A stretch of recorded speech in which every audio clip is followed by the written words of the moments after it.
Okay, good evening everyone. Welcome to Evening Dhamma.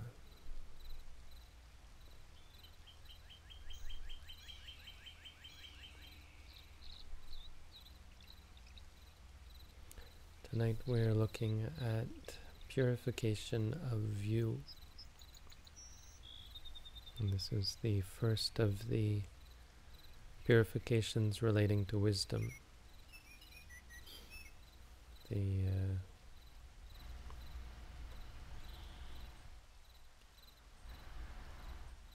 The first two purifications correspond directly with morality and concentration, or sila and samadhi. The third to the seventh, as I said, have to do with wisdom. So this is number 3. And in a way, this is where it becomes more about results than about practice.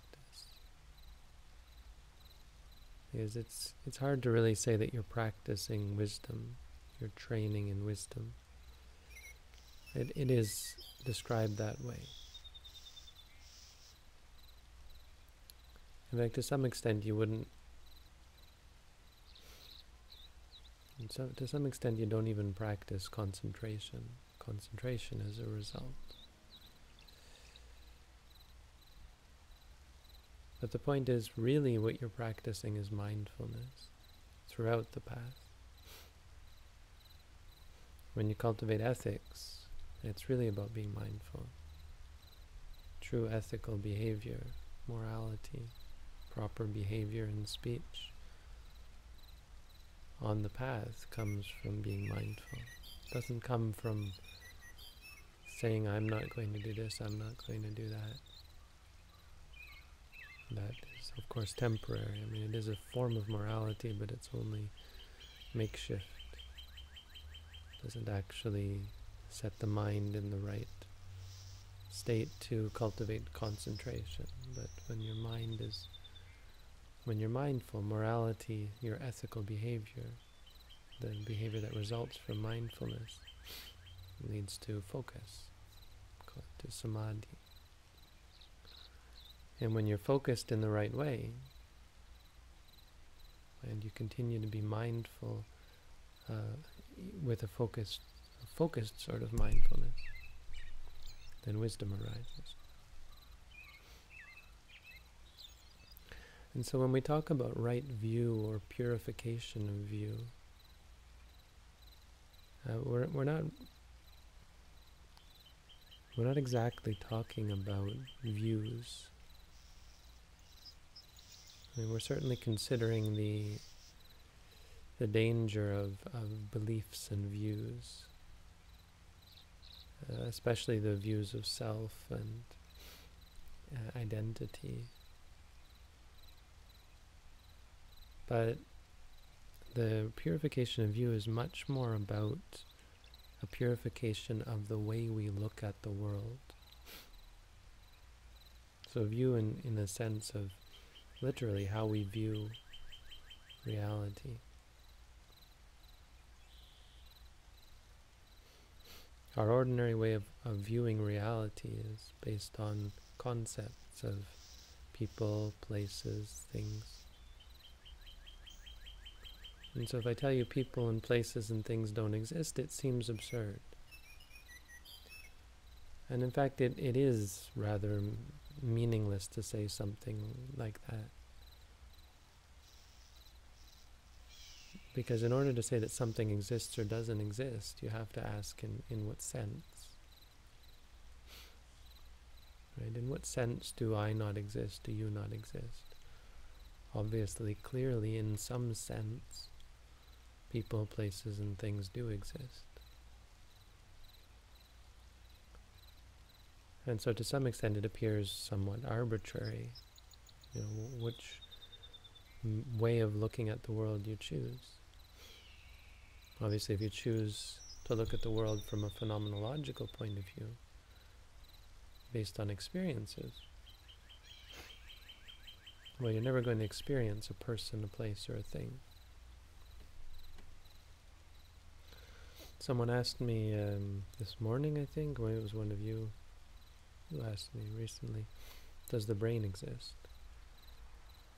No, do the mind, it was one of my online meditators, do the mind and the brain exist independent of each other? And it's a good question because it illustrates this point quite well. Because from a point of view of concepts, of entities, the brain exists and the mind doesn't exist.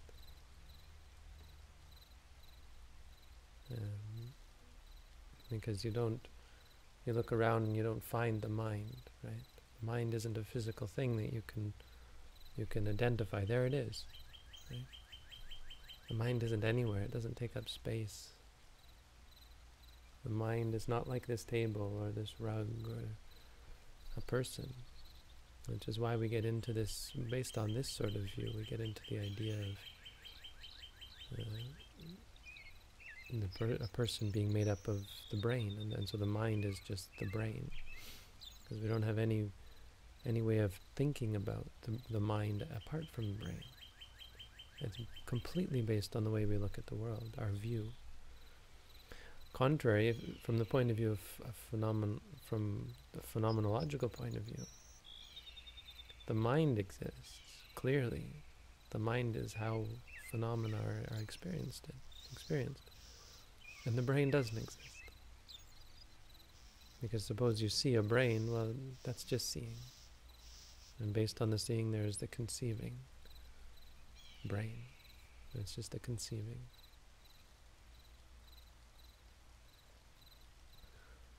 I don't know if this seems somewhat theoretical, but it's clearly not. For anyone who's practiced meditation, this is the shift that needs to take place from one to the other. And the claim I think that we would clearly try to make quite clearly is that they're not equal ways of looking at the world. A conceptual way of looking at the world doesn't really help you, doesn't really change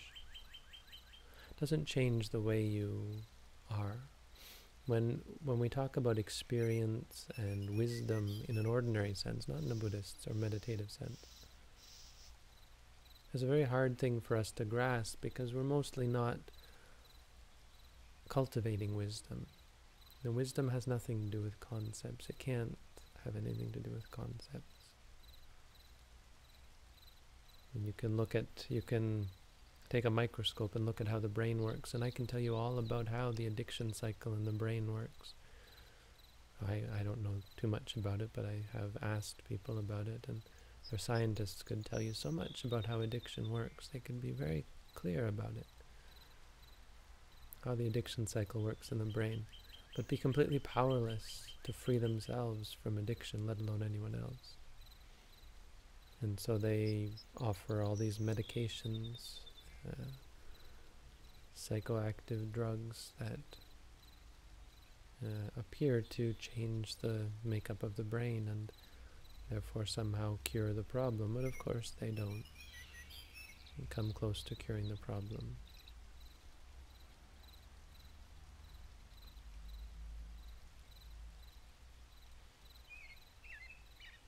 But when we talk about wisdom, we're talking about experience. We don't perhaps realize it, but we talk about people who have lived, older people who have lived a long life, having wisdom. It has very much to do with the experiences, usually the suffering that they've gone through personally.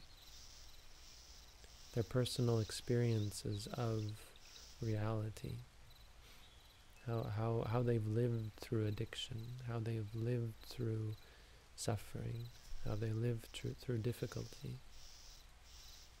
Their perspective on the world, not in terms of people they've met or so on, things they've seen, but completely in regards to their experiences.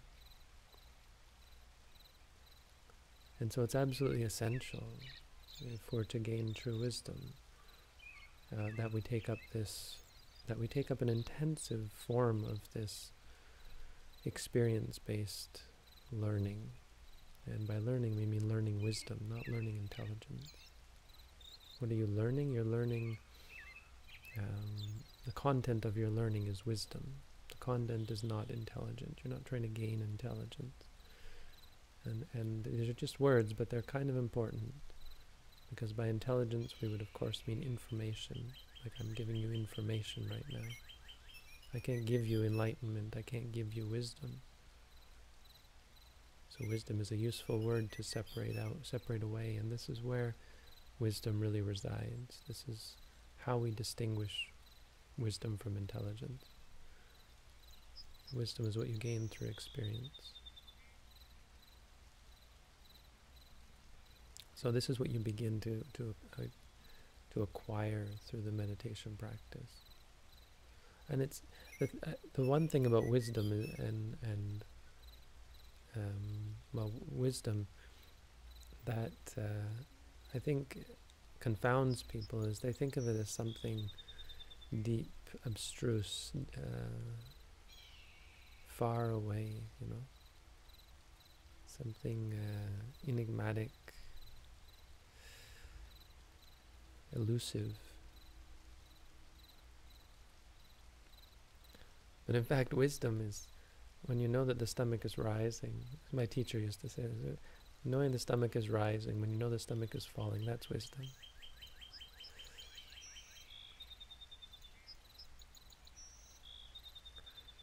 Wisdom is actually quite simple. Wisdom is to see things as they are. And the first step in wisdom is to be able to see the rising, to know rising is rising, falling is falling. I mean, the Buddha said as much, let seeing be seeing. That's what we train. The first and most, sort of the most essential stage of wisdom, in some sense most essential, because it really sets you on the path. Without it, you're not even on the path. The most essential is this acquiring of right view, looking at the world in the right way. So when you walk, it's not you walking. An ordinary way of looking at walking is, this is me walking, right? So I ask you, stepping right, stepping left, are they one thing or separate things? You think, well, it's me walking, it's one thing. Of course, the meditator thinks that's absurd, right? If I told you this is one thing and this is the same thing, at this point I'm hoping that you're quite clear that they're two very, very separate things. Because they're two experiences. Very clear. It's something you should feel proud about. I mean, don't feel proud, but it should give you confidence. Oh yeah, I'm not without wisdom. Because it seems quite simple, but it confounds people who haven't practiced meditation. So the first thing is the ability to separate reality into moments instead of things. An important milestone, if you will, is when the meditator makes the shift and realizes that entities don't exist. From moment to moment, all that exists is experiences that arise and cease. When you're walking, what is real? This idea of me walking, it's all up here. It's something you think, yeah, I'm walking. No, this is you thinking. This is a thought. And that thought arises and ceases. The right foot moving, arises and ceases. The left foot moving. I mean, this is intellectual. I can tell you this. It doesn't really help you. There's two groups. Some people hear this and they think they understand it conceptually, they understand it rationally. And the other people are saying, well, of course, yes. This is how I see things. These are people who have reached this purification of view. So, it's probably not, it's not incredibly helpful that I'm describing it to people who haven't meditated, but I assume that everyone here is on the verge of this. So I'd urge you at this point, and from this point in this series of talks, it's all going to be very much about your meditation practice. If you're not meditating, this sort of talk's not going to be very useful to you. And for some people it might even be to their detriment, because when they begin to meditate they'll be looking and trying to, okay, he said I'm going to see this, where is it? And mild detriment in the sense that you might obsess over it, but it's not prohibitive in the sense that it's going to prevent you from realizing. You just have to be mindful when you're thinking. But this comes through mindfulness. The ability to understand death is what we call it. The death of a person is just a concept. That's not what real death is. Real death is every moment. Understand that everything that arises ceases after just a moment. What really exists is not people, places, and things. It's experiences. To understand that this world of concepts is quite problematic, because it belies a underlying impermanence, or it masks an underlying impermanence. If you say this person exists, this is where the shock comes when they die. You think, well, what happened to the person? And we think of things as being this, and when they change we get upset, when they break, when they disappear. If we understand reality from a point of view of experience, it's quite useful. And there's much that comes from it, but basically what comes is we don't have these expectations. If you understand that stepping right, stepping left, and the stomach rising and falling, if you understand that these things arise and cease, there's nothing to hold on to. When you look at a person, it's just an experience. When you think about your own person, who you are is just moments of experience. What are you going to hold on to?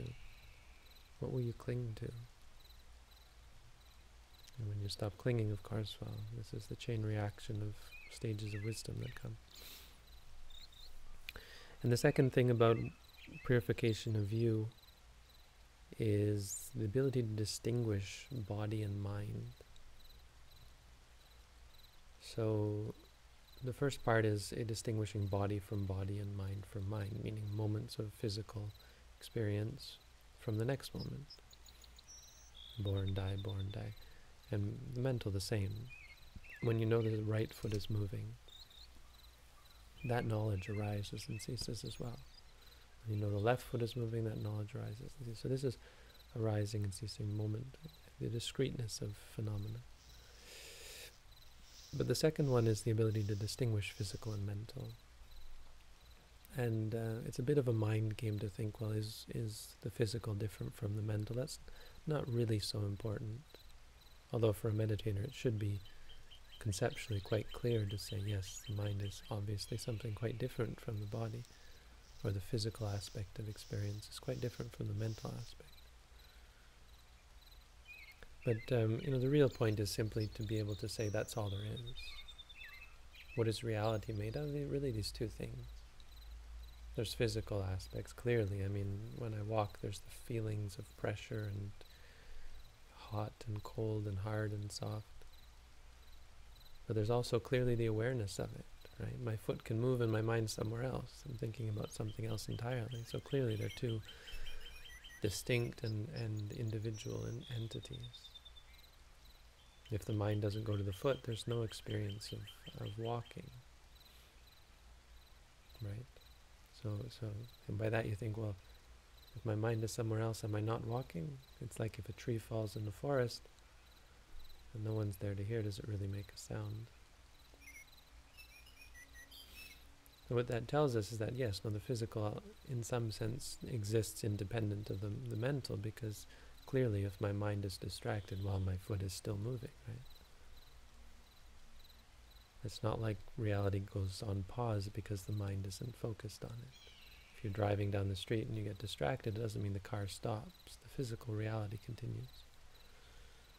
But the mental reality is distinct from the physical reality. And what's important about this is simply to destroy the notion of a self or a soul,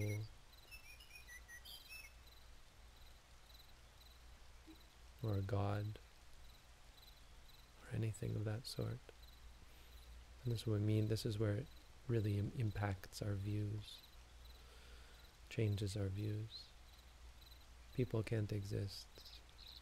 Souls, selves.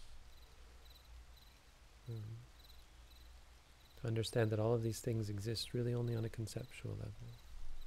They end up being groupings of experience that are it's convenient and practical. I mean, it's practical to say that this is a microphone and this is a computer. I mean, it's practical to know those things and not just say, oh, well, here's an experience of seeing. From a meditative point, all you need is experience. But from a practical, worldly point, of course, you need to live in the world of concepts. So again, these two different ways of looking at reality. But in order to cultivate wisdom, you need this way of looking at the world. And so this is the first important step on the path to wisdom. Ditti Visuddhi. Cultivating right view or right outlook. There you go, that's number 3 in the purifications. That's our Dhamma for tonight.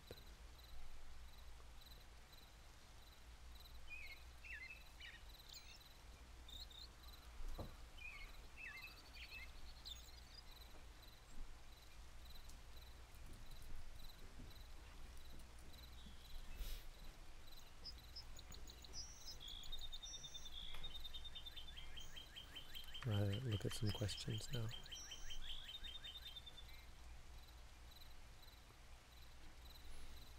If the website loads.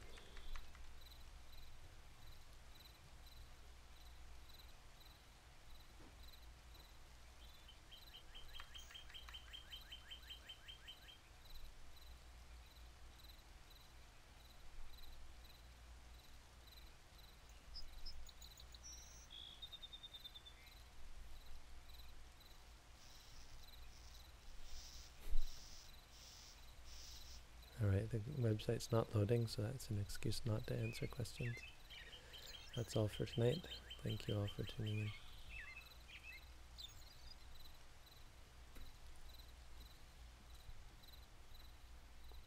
I got the audio feed working as well, so hopefully there was an audio stream for anyone who might happen to be following that or listening to the MP3s later. Those MP3s should be, if all is working as planned, up on our website. Thank you all again for tuning in. Have a good night.